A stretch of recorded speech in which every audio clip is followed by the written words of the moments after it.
Okay, I'm just playing through some of these videos, and I got this girl All right, on Squirrel here, Tribe, you so ready? I'm gonna There's a bring this lot that up we to need to here. cover today when it comes to the refinery fires. I know you guys have heard about those. The fact that the Mexican government is buying oil rights here in the United States. Loopholes, y'all listen to this, loopholes in the new Norfolk Southern Unilateral Administrative Order for Removal Actions docket. That's a mouthful, I know. And the new middleman and the removal of the toxic wastewater from East Palestine, and an update on the first mandatory town hall meeting that Norfolk Southern was made to attend yesterday in East Palestine, Ohio. But first, y'all, we need to talk about BlackRock. Just get a little bit of background information going there so we all understand really who the key players are in everything that is happening in our country right now. Sorry, I got distracted by the golden doodle who has launched himself onto the couch. So let's just really quickly talk about BlackRock, okay? We're going to go over a few fascinating facts to know about BlackRock, which is the world's largest asset manager. We talked previously in a video about the fact that they are the I'm first gonna put a red filter company on just for the hell of it. that was allowed in China to open up, I don't remember how it was phrased, some sort of banking thing in China. Nobody else like it in the world has been allowed to do this, only BlackRock, which is a big deal. I'll put a link to that video in the description later so that you can see exactly what I'm talking about, because I do. Okay, so this video on the screen is January 29th. Oh no, December 29th, 22, on the Miguel Everyone channel. I have to go back and label all these videos. I'm just trying to make sure I'm gonna do the series to Brianna and Robbie over on whatever channel they're on. So these are the videos that I'm playing through anyway. There were a few of them. I still don't even. This is not even the one. I was watching my videos back. I mean, this is really good though. But I was watching my videos back, and I happened, and I'm like, what the hell? How can nobody see this? And it had 9 views, which out of 9 views, that means it really only had 2 or 3 views because the rest of the views are mine, because I'm always watching them back too over the time. So, but it was they were in January, but I don't know. I messed with my filters. I'll go in there and look again in a minute. This is the girl that I was talking about in the last video that I did. That I'm gonna play her through. She's really good. Um, and she seems like a real person too, which is another good thing. I'm trying to get her name right now, the name of her channel. Squirrel Tribe. Squirrel Tribe is the name of her channel. But anyways, she found out a lot of shit what happened in All right, Ohio. Squirrel Tribe, you ready? There's a lot that So I'm gonna bring started her at in. the asset manager. He was a special assistant to the president. Okay, she's talking about Billions of dollars BlackRock, spot risks. and this one about BlackRock and some of the things that are going on. So I'm gonna let it play through. But at the end, she talks about what's going on in Ohio, and then I'm gonna play her video from 2 days ago for as background for the next couple videos that I run through. And while I look around, because I'm gonna look around at a few things too. BlackRock was founded in 1988 by Larry Fink, who also serves as the chairman, and 7 others, including BlackRock President Robert Capito and senior advisor Barbara Novick. BlackRock makes most of its money handling investments for outside clients, mostly institutions like public pension plans, endowments, and foundations.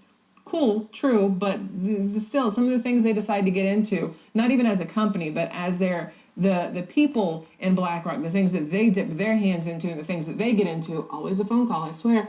That's where you got to start looking, going, this is a little shady, okay? So it says here that nearly 60% of its overall assets under management are for institutional investors, most of which are products linked to stock markets. Okay. It also has a sprawling alternative investment business that oversaw some $265 billion in assets under management as of December, managing products across private equity, private credit, and hedge funds. So, second, it's a massive technology platform that oversees at least $21.6 trillion in assets. In 1999, BlackRock started selling Aladdin, which analyzes and tracks investors' portfolios and can help professional money managers spot risks. Today, it is a juggernaut widely used in the money management industry and beyond. One of the definitive descriptions of Aladdin, all of its connections, as of February 2020 report in the Financial Times, detailed its sheer scale. It says here, Vanguard and State Street Global Advisors, the largest fund managers after BlackRock, are users, as are half the top 10 insurers by assets, as well as Japan's 1.5 trillion government pension fund, the world's largest. Apple, Microsoft, and Google's parent firm Alphabet, the three biggest U.S. public companies, all rely on the system to steward hundreds of billions of dollars in their corporate treasury investment portfolios. So you have this one software called Aladdin, which was made up, I guess you could say, and is run by BlackRock, that's literally covering not just all the money that BlackRock is invested in, $10 trillion and more, but also all these other companies' money. Everything is under this one thing. That gets a little scary when you stop and think about it, okay? It says the report found some 21.6 trillion in assets sat on the platform from just a third of its 240 clients, the FT reported, citing public documents verified with the companies and first-hand accounts. Firms try to replicate it as a product, but none have been able to do as the same scale. Here's the important. So the clouds are moving real slow. It's on play right now, and the clouds are moving slow. So I don't have to keep pausing or anything. The imagery is unbelievable in there. I just hit the camera to the side because I want you to look the other way. I want you to tilt your head a little bit, but other than that, this is December 29th, 2022 on the Miguel Everyone channel. Take your camera in your hand, go look around. One. BlackRock has hired many former government officials in senior roles. Why do you need government officials? So by the time Deese and Adeyemo got to BlackRock, they already had experience working in government. Deese was previously a senior advisor to President Barack Obama and served as deputy director of the National Economic Council, which he is now set to lead under Biden. Adeyemo, who was appointed as Deputy Treasury Secretary in the Biden administration, had previously worked as Obama's senior international economics advisor. While at BlackRock, one of his roles was Fink's interim chief of staff. Pyle, who has worked as BlackRock's global chief investment strategist, had also previously worked in Obama's administration by the time he started at the asset manager. He was a special assistant to the president on economic policy matters and also worked in the Treasury Department and the Office Management and Budget. So then there's this guy named Thomas Donnellan, who is now chairman of the asset manager's research arm, previously served as national security advisor to Obama. And then his own brother named Mike was Biden's chief strategist during his presidential campaign. BlackRock has hired other former policymakers and regulators. Dahlia Blass, a longtime former Secretaries and Exchange Commission official who most recently ran the SEC's Investment Management Division, joined the firm this week to lead external affairs. Blass now oversees the firm's global public policy group and social impact and corporate sustainability teams, along with a new group formed to research stakeholder capitalism, according to BlackRock. Listen, I want you guys to really think about the fact that, one, BlackRock is clearly a Democratic company based off of everything they're saying. It was formed, Larry Fink is a Democrat. Normally, I wouldn't say that your political affiliations should matter, but in certain instances, I really feel like they do. And the fact that these people have worked for Obama and Biden, but none of them say anything about working for Trump December 30th. Or for Bush or for January, February, March, so 4 months ago, 3 months ago.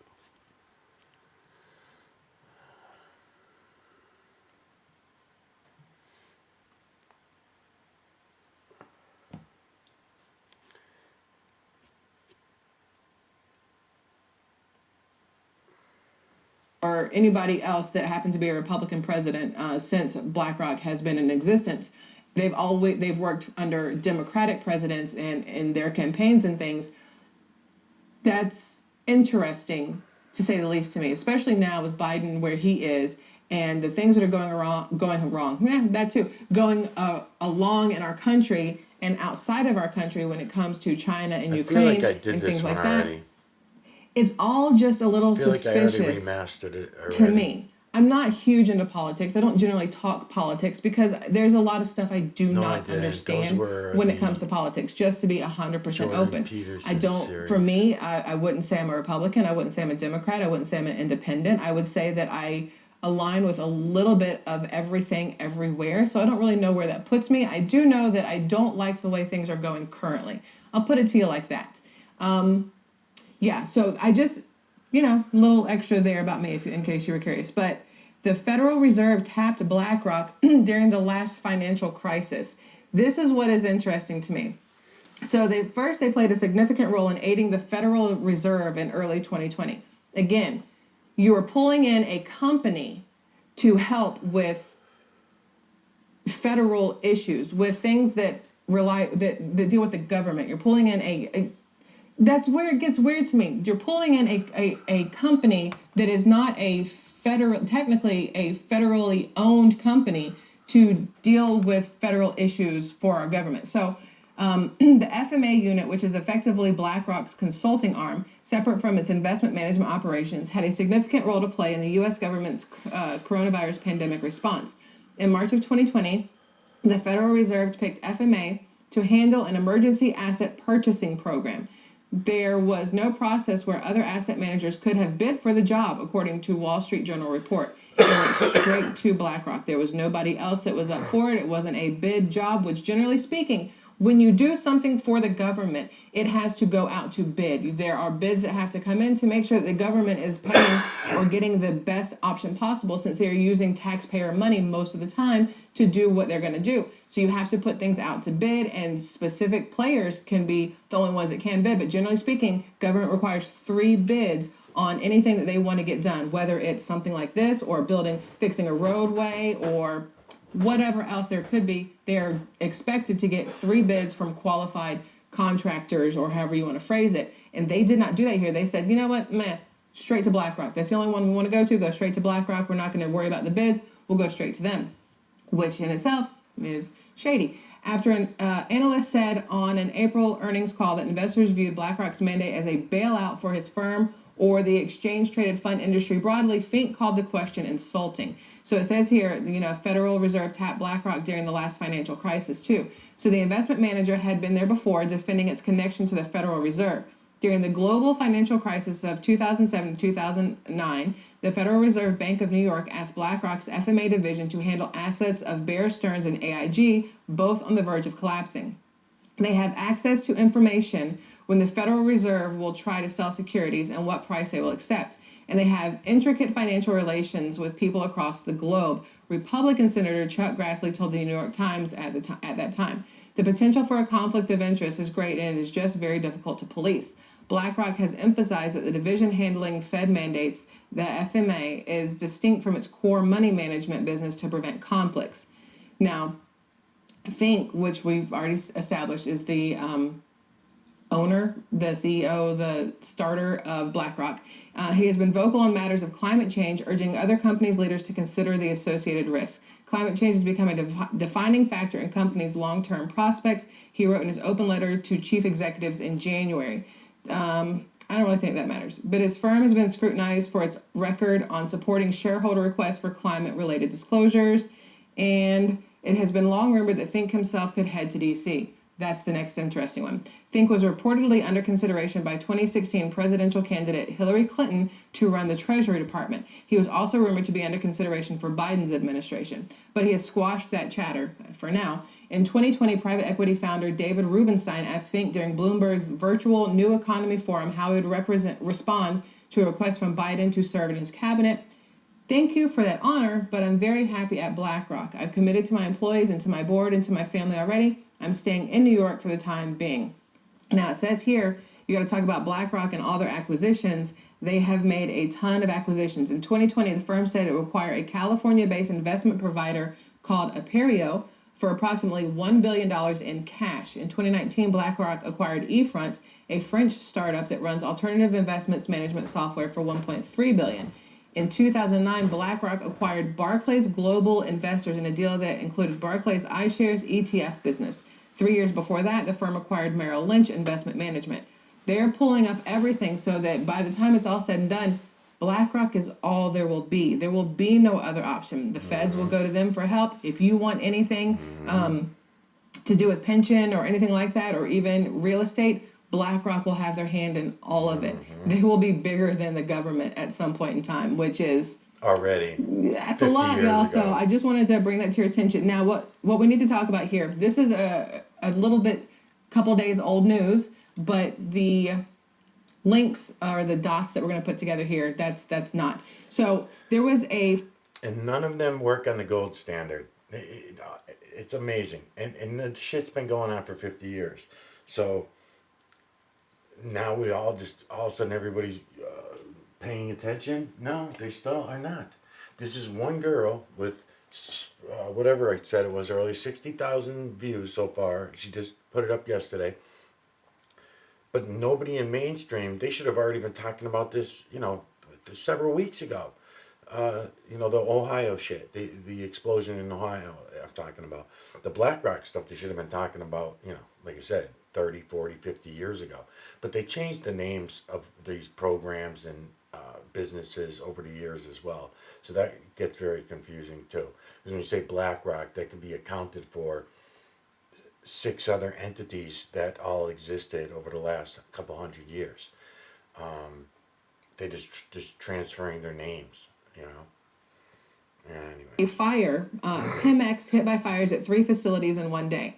I don't know if you guys heard about this. So in Mexico City, this was on February 23rd. 3 fires broke out on Thursday at different facilities in Mexico and the United States, operated by state-owned Mexican oil company Pemex, leaving 5 missing and 8 others injured as of Thursday evening.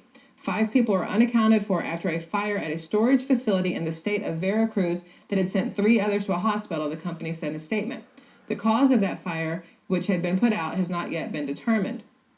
Pemex confirmed in a later statement on Thursday evening that a separate fire at its I don't know how to say this, Minatitlán refinery, also in Veracruz, was under control after injuring 5 people.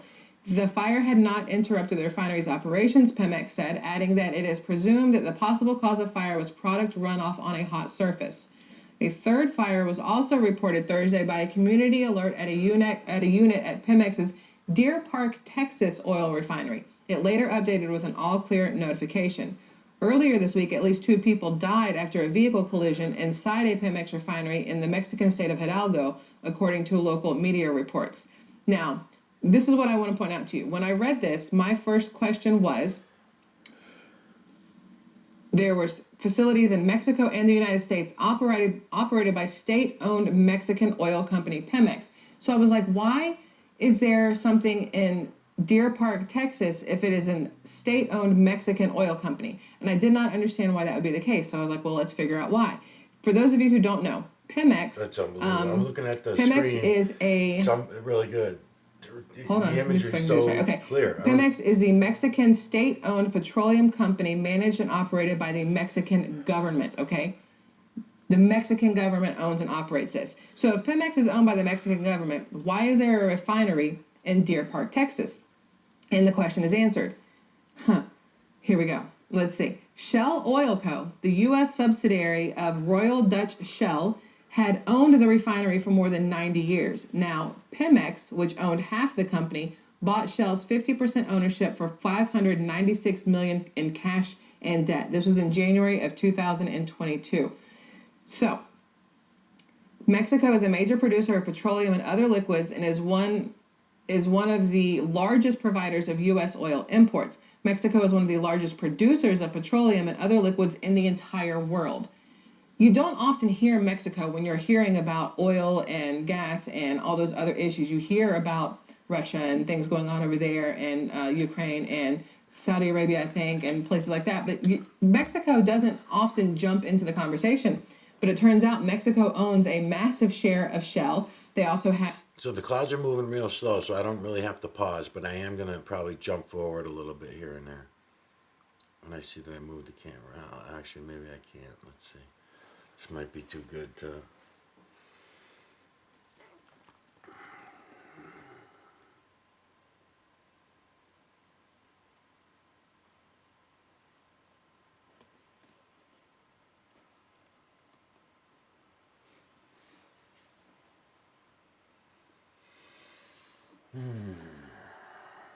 Have their Pemex. They are one of the largest producers of petroleum and other liquids in the world. That's just crazy. But seeing the word Shell there, right? made me think of East Palestine, Ohio, which then made me think of Pennsylvania. Well, technically Pennsylvania, then East Palestine, because they just put up that 800-acre Ohio River waterfront Shell petrochemical station in November of last year that kicked off the beginning of this year with production. It's one of those things where you've got refinery fires and issues and people dying over there, and they all happen to be still connected to Shell.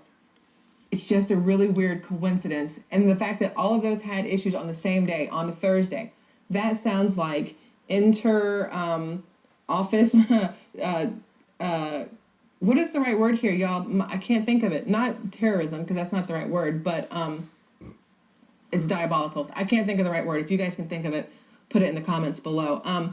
So outside of that, we're going to move over to some loopholes real fast. We're going to go to East Palestine for a second, because we know that yesterday they had to have their mandatory town hall meeting that Norfolk had to go to. They were ordered to go to. They were requested, but then they were ordered at the same time by the EPA that they show up to this town hall. So they went to the town hall meeting yesterday, and I want to tell you exactly what happened there. So according to this, angry Ohio residents confront railroad over health fears. So residents who say they're still suffering from illnesses nearly a month, not nearly a month, it is a month. Today is March 3rd. It has been 1 month just because February. She did a really good story. I was just saying in the first video that I was doing today, she did a really good story 2 days ago, and I'm going to play it next, but it's probably going to run out of time on this video. It's probably going to run into my third video. That's I just met this a couple of days ago, 2 days ago. I got turned on to this girl. Shorter doesn't matter. It's still been a month, y'all. Since this train derailed, and since they decided to have a controlled release and then a uncontrolled burn of the vinyl chloride that they willingly released into the soil around the derailment that was approved by Governor Mike DeWine, they haven't had any answers. They're not getting the answers that they want or need, and they're still feeling like crap, okay? So residents who say they're still suffering from illnesses nearly a month after a train carrying toxic chemicals derailed in Ohio confronted the railroad's operator Thursday at a town forum, demanding to know whether they'd be relocated from homes they're afraid to live in. It's not safe here, said one man, staring straight at representatives of Norfolk Southern. I'm begging you, by the grace of God, please get people out of here. While the railroad announced that it was ready to begin moving more contaminated soil from underneath the tracks, buying homes and moving people out of East Palestine hasn't been discussed, said Darrell Wilson, the railroad's assistant vice president of government relations. Why? They're asking. The people in the town are asking, why haven't you done this? Few seem to come away satisfied with answers they heard about air and water testing from state and federal officials, even after the U.S. Environmental Protection Agency, EPA, said it was ordering Norfolk Southern to begin testing for dioxins, toxic chemical compounds that can stay in the environment for long periods of time. Many people remain scared about whether the air will be safe for their children years from now, saying they fear that dioxins not yet detected will cause long-term damage. Testing so far by the EPA for indicator chemicals has suggested there's a... In case you guys don't know, Canadian Prepper does report it and talk about it, which is the fact that all the chicken factories are burning down everywhere. So the beef ranches and the beef farms are all being shut down over the last 40, 50 years. Slowly but surely, more government bailouts and all the shit they did and trying to get everybody to go to GMO. Farmers have all been shut down. They want to go GMO, so everything can be grown in the factories, and they're going to starve a lot of people to death too. So as much food won't be made anymore anyway. And then, so you got everything happening in every different direction. What you're looking at right now is what we call the clouds. Most people call them the clouds. They're mineral streets. They're dumped out by jets. Over the years, we did this in a lot of different ways. But humans are definitely intentionally dropping specific heavy metals and minerals into the sky to do different things. They drop them at different levels, different heights, in order to establish different things. Whether if they want them to happen on the ground, they want all the particles to eventually settle on the ground, they drop them at that height. And then whatever those heavy metals and minerals are connected with, they will also determine whether they make it to the ground or whether they go up into the air by controlling it all. So the ones that we're allowed to talk about through the United Nations, I guess, through some of their releases over the Um, Aluminum, strontium, barium, lithium oxide carbons are the ones that they've been using to control weather in most situations. And there are others too. There's probably about another 14 of them that are on the list that nobody ever talks about. And then that are all related to, they say, controlling the weather. But when you don't think about is that by laying these layers of carbons in the atmosphere, they're also changing the light of the sun, just like you would inside of a light bulb, and they're also controlling the amount of natural sun we would get to the ground. They're causing a fungus mold buildup. At the same time that that's happening, the LED lights that are on all the poles, that are on our computers, that are in our eyes all the time, that are shining on us all the time now, because that's what everyone's using. These LED lights for sure are definitely bad for certain species. Like I can tell you for certain, the bumblebee, the ladybug, and the human do not. Our LED lights are not good for us. As a matter of fact, there's about 5 other lights that are definitely not good for us. The ultraviolet light is good for us, but you cannot take it directly in the eyes. So, but it is good for us. If you could take some ultraviolet out of the corner, of your eyes, out of the sides of your eyes. In other words, you let your eyes absorb it naturally. Where's this going now? To the next video, I hope. December 29th. Um, so there are a lot of things happening. This is just going to roll right into another Mineral Street video anyway, so I'm just waiting a second until it goes in. Maybe I'll pause it until it starts.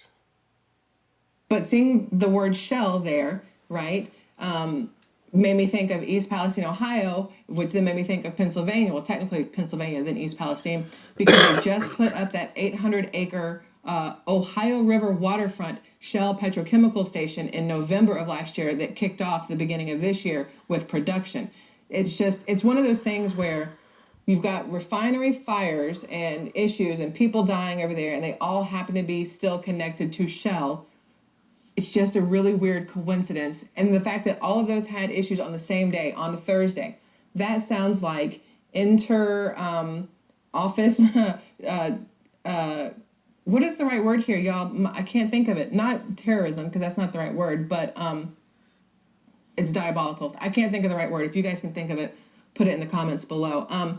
So outside of that, we're going to move over to some loopholes real fast. We're going to go to East Palestine for a second, because we know that yesterday they had to have their mandatory town hall meeting that Norfolk had to go to. They were ordered to go to. They were requested, but then they were ordered at the same time by the EPA that they show up to this town hall. So they went to the town hall meeting yesterday, and I want to tell you exactly what happened there. So according to this, angry Ohio residents confront railroad over health fears. So residents who say they're still suffering from illnesses nearly a month, not nearly a month, it is a month. Today is March 3rd. It has been 1 month, just because February is shorter doesn't matter. It's still been a month, y'all, since this train derailed, and since they decided to have a controlled release and then an uncontrolled burn of the vinyl chloride that they willingly released into the soil around the derailment that was approved by Governor Mike DeWine. They haven't had any answers. They're not getting the answers that they want or need, and they're still feeling like crap, okay?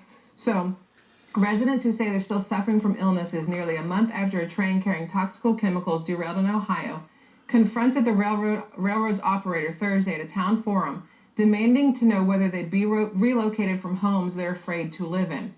It's not safe here, said one man, staring straight at representatives of Norfolk Southern. I'm begging you, by the grace of God, please get people out of here. While the railroad announced that it was ready to begin moving more contaminated soil from underneath the tracks, buying homes and moving people out of East Palestine hasn't been discussed, said Darrell Wilson, the railroad's assistant vice president of government relations. Why? They're asking. The people in the town are asking, why haven't you done this? Few seem to come away satisfied with answers they heard about air and water testing from state and federal officials, even after the U.S. Environmental Protection Agency, EPA, said it was ordering Norfolk Southern to begin testing for dioxins, toxic chemical compounds that can stay in the environment for long periods of time. Many people remain scared about whether the air will be safe for their children years from now, saying they fear that dioxins not yet detected will cause long-term damage. Testing so far by the EPA for indicator chemicals has suggested there's a low chance that dioxins were released from the derailment. Now, they wouldn't be released from the derailment. They would be released from the chemicals that were let go from the tankers, not from the derailment itself. The derailment didn't do anything. It was everything that preceded this. No, preceded is before. It was every.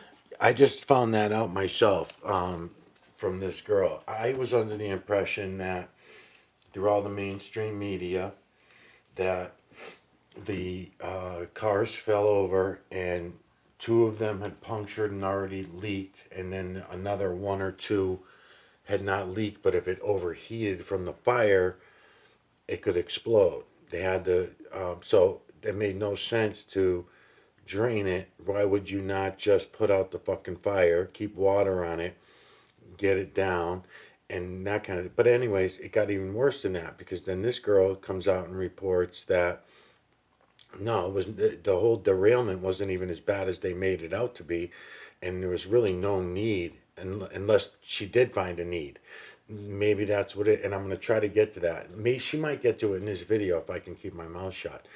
But it's nice to hear her point this out, and she found the evidence for it legally, so it can be gone to the State Department or whatever the hell she's going to get the information online. So over here we got January 7th now on the Miguel Everyone channel. You can see how slow my computer is. It's really fucked up. There's about, every time you reset my computer, there's 5 little blips of a black screen in the background. So they're obviously in my computer really bad.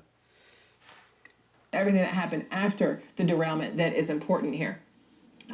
Some residents booed, laughed, and yelled, "Don't lie to us," when Deborah Shore, the regional administrator with the EPA, reiterated that tests have continually shown that the village's air is safe. Investigators looking into the fire that erupted after the derailment said it melted a key part of the tank cars filled with toxic chemicals, leading federal officials to warn railroad owners earlier Thursday to check their fleets for similar flaws. Now, I don't know the burn temperature or the melting temperature of like steel off the top of my mind, but I think it'd be pretty damn high. It sure And I is. feel like a regular ass outdoor fire in below freezing temperatures of Ohio would be hot enough to do it. I do not know. This is me giving you my thoughts and my opinions at this point in time, but it seems. But they could have put out the fire and then went on to secure.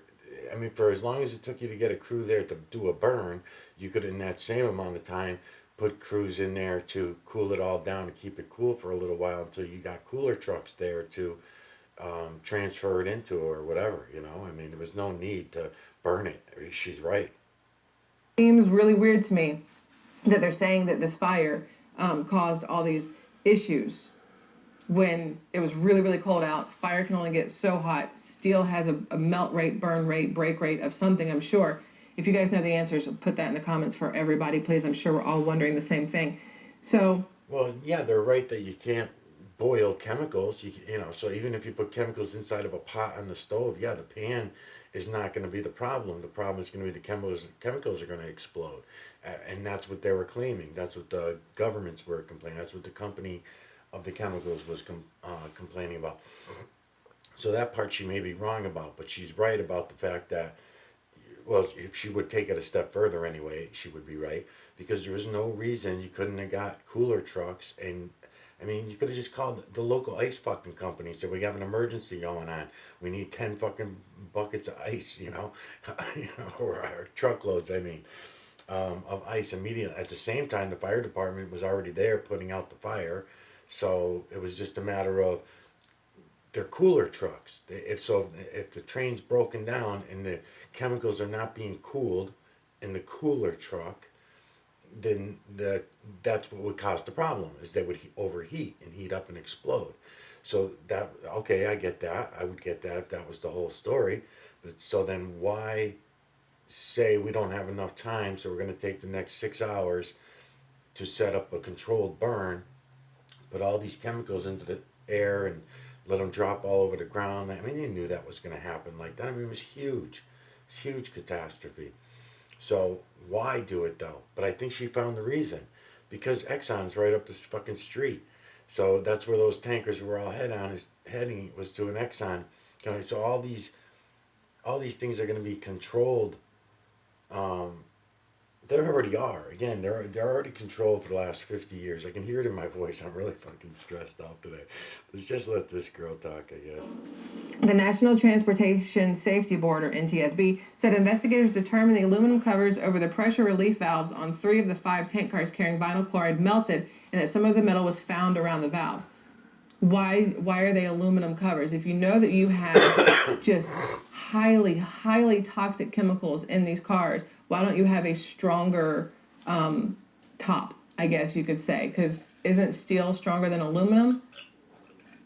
Listen, I do not have a degree in chemical whatever. Just, I'm a chick with a No, you're right. The thing is that aluminum bends and breaks, and aluminum also has a temperature problem.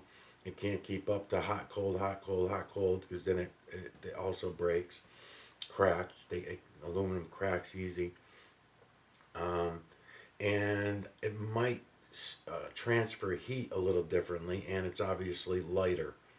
So being lighter only means that the train would use less fuel to go back and forth if the top of the car was made of aluminum. It's just trying to save some weight and energy transformation. camera and a microphone and who likes to research stuff and figure things out. But I have questions as I'm talking, and when they pop into my brain, they're gonna come out my mouth straight at you guys. So why would you use something that is not as strong as another product? I mean, aluminum is not as strong as steel. Why would you not use steel for the whole entire thing? That's my question. Now, does steel have a different kind of reaction with certain chemicals than aluminum does, or I don't know, y'all. I don't know. I don't have the answers there. I'm gonna have to look into that. So let's see here. Where are we? Norfolk Southern. Yeah, it does. I'm gonna go back to her yesterday video because I want to show you what she found. How many minutes are left here? 37 minutes. I should be able to get through it. Where is it? She's in her car. Oh my god, they deleted it on her. It's not on here.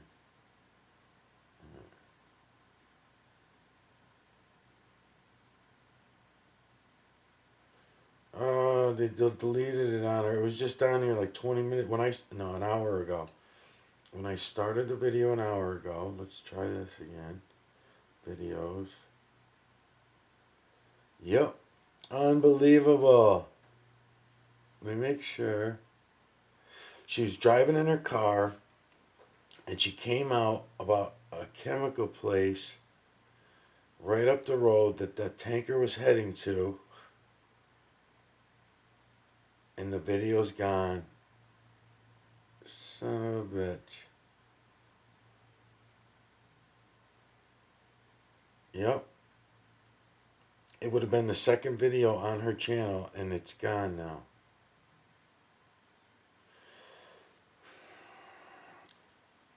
That's fucked up.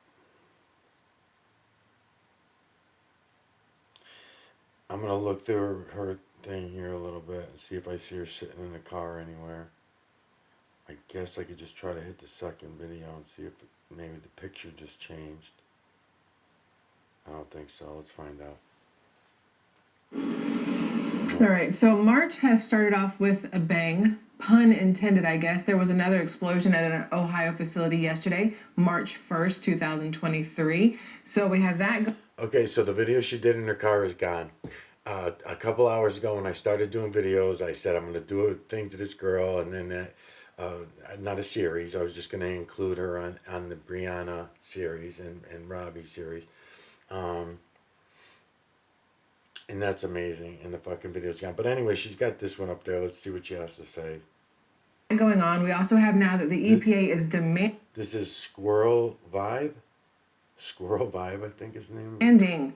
Demanding that Norfolk Southern show up in East Palestine today, March 2nd, Thursday, for a town hall meeting, since Norfolk Southern has tried to skirt around them and not show up because they feared for their safety. We also have Norfolk Southern trying to buy their way into some good press by now offering scholarships to the residents of East Palestine, Ohio. And then what's interesting? Okay, so this is fucked up. So yeah, I'll check this girl out. I'll see what this is all about. But everything that she said, all got the whole video's gone. I'm sure we're gonna hear her complain about it in the next. She's probably blocked right now. She's probably shut down and blocked for whatever how many weeks. 1 week, 2 weeks. She said something in that video that she wasn't supposed to say, and she had a bunch of paperwork with her, and she was talking about there was a chemical plant that was built in 22, right? And she was suspicious that maybe something that was contaminating the whole area was coming out of that plant already, and that's why they did this fake burn thing. It says that must have what got her shut down. That probably what got her shut down, and it made a lot of sense. The way she was putting all the ducks in a row, she was making a lot of sense. But now that video's gone. It had something to do with Exxon. Was related to this company, I think, and they were right up the road. And she was also had a bunch of information about the trucks that were leaving with the contaminated soil and the contaminated water, where they were bringing it. And she also had a bunch of information about that they were bringing some of it back because different states were complaining that you're driving contaminated waste through our state and it's just marked as dirty water and no one's in dirty soil. No one's really considering it contaminated waste. So in other words, the soil's blowing around in the back of the dump trucks and coming out from nothing's being taken seriously, and it was never reported to the governments that they were supposedly that they were doing all that. So she said a lot of shit in that video, had a lot of information and facts about the situation over there, and now the video's gone. But let's see what she got to say. This was 3 days ago. Here is that for an environmental chemical hazard that Norfolk Southern, the EPA, and along with Ohio Governor Mike DeWine, they say is perfectly safe for residents. They sure do have a lot of CDC activity ramping up. There's a lot to go over here today. I have a couple other things in here I want to talk to you about. It's a lot, y'all. It's March 2nd, and it's already it's ridiculous. So let's go to the first thing here. Cleveland. So Cleveland, Ohio, they had an explosion yesterday. Several explosions to be precise. It says it hit a Cleveland warehouse, third blast in Northeast Ohio in recent weeks. We had the one at the metal manufacturing facility. We have this one. And then I don't know if they're considering the train derailment as the third blast or if there's a third one that for some reason I am not remembering because I have way too many things going on in my head with all these different things I am researching. So let's look at this here. It says more than 50 Cleveland firefighters responded Wednesday morning to a large blaze with multiple explosions in a warehouse in the city's Clark Fulton neighborhood. Crews were dispatched to a fire at the A.J. Rose Manufacturing Co., which is in the 3100 block of West 38th Street. This was at like 9 a.m. yesterday morning. It says as firefighters finished extinguishing the flames at 10 a.m., smoke continued to billow out of the shattered windows. In a statement, the company said, "We are very grateful that no one was hurt in the incident. The safety of everyone of our facility is always top priority. We don't know what started the fire, but there were several explosions as we responded." Now, they are saying that the company said fire caused some nitrogen tanks used in the tooling process and propane tanks used for forklifts to explode. So that would explain why there were explosions, but there's still nothing to say why the fire started to begin with. Not 100% sure. I'm going to be keeping an eye on that to see if they give us any kind of update on what was going on. But according to them, nobody got hurt, no firefighters were injured, took an hour to put it out. And then the one that I did remember, one person was killed and at least a dozen hurt February 20th in the explosion at the I. Schumann & Co. Oakwood Manufacturing Company. And then February 18th at the Cleveland Cliffs plant exploded in Warren. That's the one that I did not remember about, was the one at the Cleveland Cliffs plant. So 3 explosions so far in Ohio in the last 28 days. But past that, y'all, I just want to say that if you know where Cleveland is, it's really, the plant is really close to Lake Erie. And I started looking, one of my subscribers, followers, viewers, I don't know how you want to call it, I believe her name is Jessica, sent a picture kind of outlining where things have happened in Ohio. And it looks like a little wishbone kind of shape. You've got Lake Erie here in the middle, and then you have explosions here. You have the Chinese balloon that was downed at Lake Huron, I think is how you say it, up here. Explosion here, another explosion here, and then you work your way down. There's another explosion. There's a train drum, and there's something else up here. And in the middle of it all is Lake Erie. And that caught my attention yesterday when I was looking at this picture, and I was like, that's interesting. What is it about Lake Erie? And so I was like, there's a lot of activity going around there. That's where the Chinese spy balloon shot down over Lake Huron, which they stopped looking for once they realized it was not a Chinese spy balloon, by the way. The intelligence community's current assessment is that these three objects, because there was three different things they shot down between Alaska, Canada, and here, the intelligence community's current assessment is that these three objects were most likely balloons tied to private companies, recreation, or research institutions studying weather or conducting other scientific research. So that was just a thing. Yeah, because they got busted because the people came out and said, hey, those are our balloons. I'll be back.